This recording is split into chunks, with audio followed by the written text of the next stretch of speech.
Hi, Kim from TotalWorkoutRoutines.com here. Today I am going to be sharing with you guys my workout that I'm going to be doing.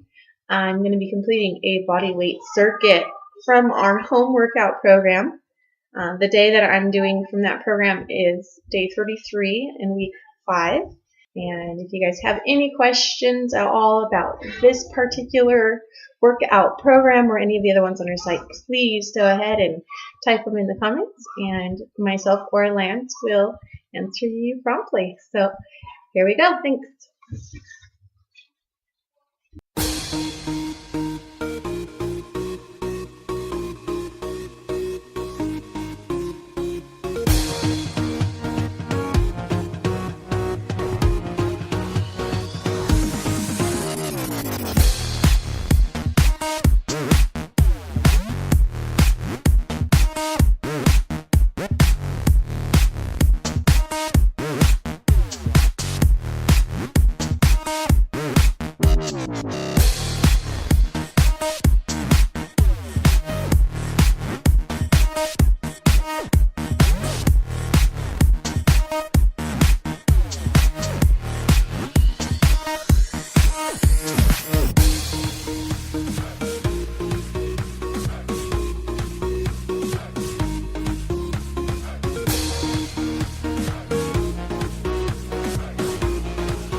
Finished my 3 circuits.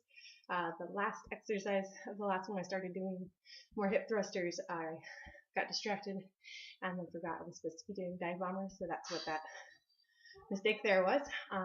So you weren't supposed to mix it back up again. Yeah, dive bombers was the final exercise. I'm gonna go take care of what's going on in that room, and I will be right back to do my abs circuit and just close out. So I'll be back in a minute. Thanks.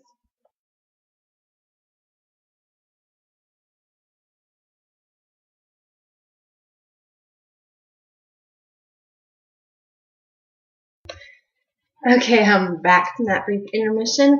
I'm getting ready to do the ab circuit right now. I've written them down on a piece of paper because I always forget which one comes in which order once I'm in the workout. Also, I wanted to go ahead and go through them real quick as a demonstration with you guys first. I know there is a demo video up, but there's no explanation of modifications or form on that one, so I'm going to go ahead and go through that because this is the ab circuit that, if you decide to do the home workout, is essentially the abs program that you'll do throughout the course of that program. Each week you'll gradually increase the amount of time that you're working and decrease the time that you're resting, as well as, I believe, no, you're not gonna, yeah, anyway, sorry.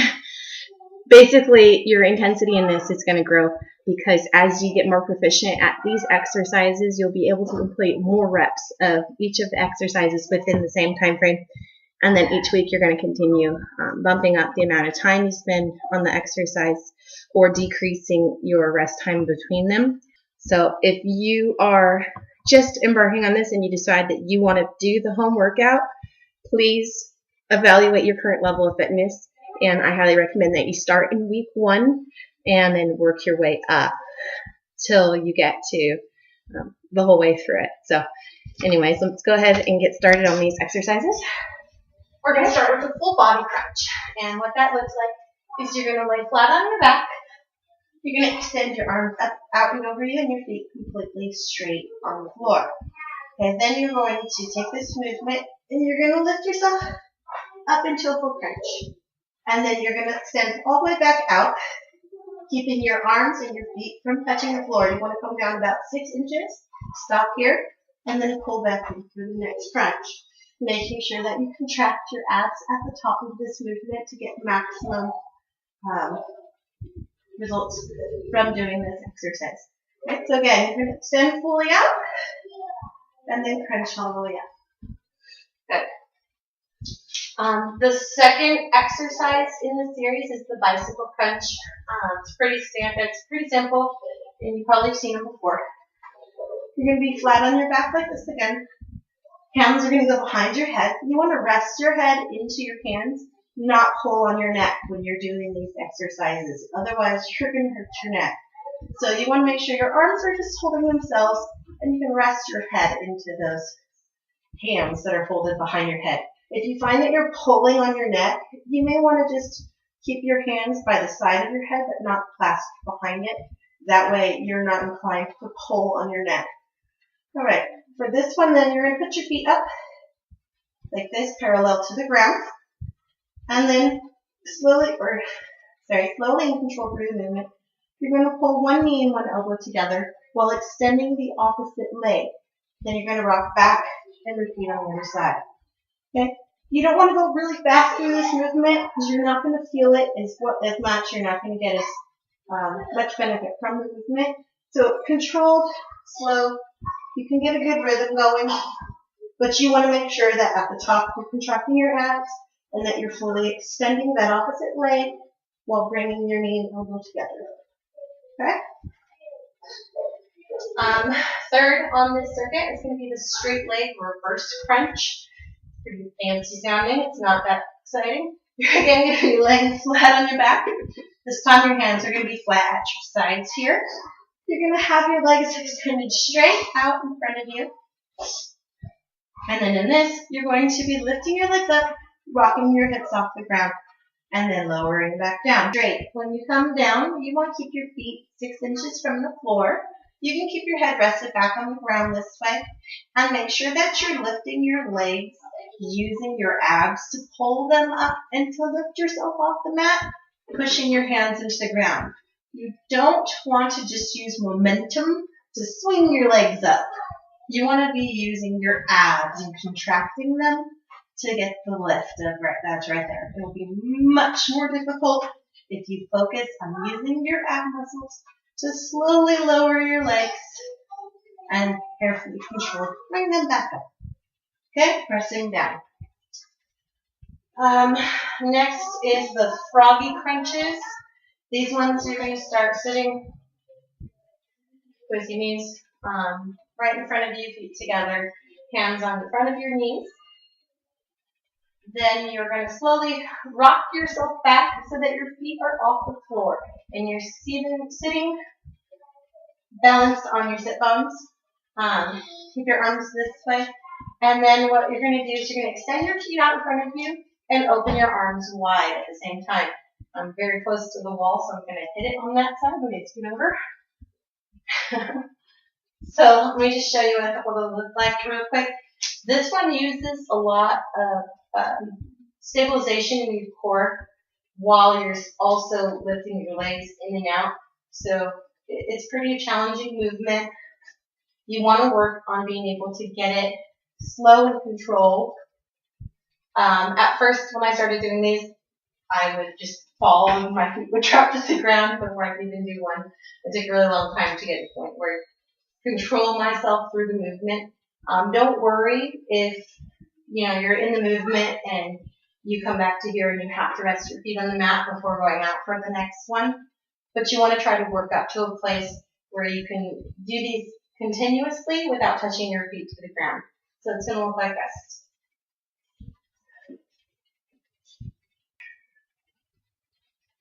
All right.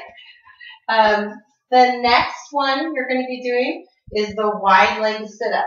So you're going to be sitting with your feet to the side, spread pretty wide, and then you're going to start in a laying down position. You want to put your hands behind your head. Okay, so extend this arm straight out in front of you. Then you're going to use your abs to pull yourself up. Reach for the opposite foot. Come back down, arm straight.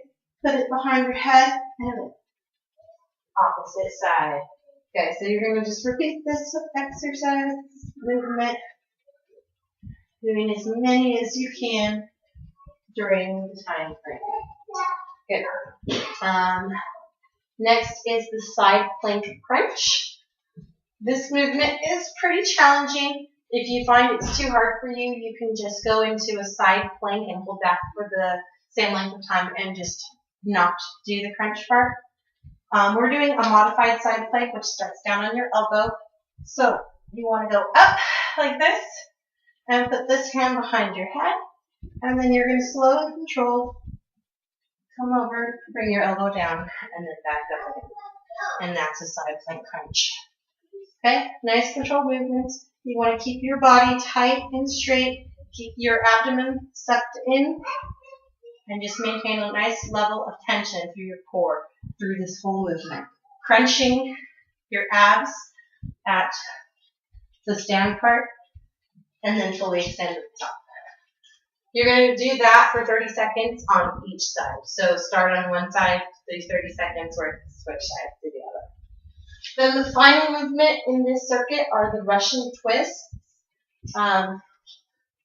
Like many of the body weight exercises in this program, there's certain ones that you can add weight to increase the difficulty when and if it becomes necessary for you to do that. This is one of those that you can very easily incorporate weight into to increase the level of difficulty. Probably the best way is with a weighted ball.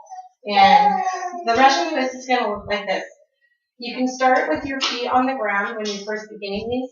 You're going to sit back, keeping your core tight, and then you're just going to go put your hands together and you're going to twist and twist and twist, contracting your abs in each of the twists. Once this movement becomes easy enough for you that you're just doing it no problem, lift your feet off the mat, clasp your hands, and then you're going to do the same motion, maintaining your balance, keeping your feet off the ground. Okay, and you're going to just complete this for the same 30 seconds of work at the end of that circuit. So you're going to go back through and repeat that whole entire circuit a second time. And that would conclude your workout. You want to make sure that you give yourself time to stretch after completing a workout, any workout, because you don't want to be sore, you don't want to injure anything the next time. And I'm not going to do the ab circuit right now because it is time for me to go make dinner. But there's a little overview of the movements in case you want to do them and have any questions about what to do in them. So yeah, have a good night, and we'll see you next time.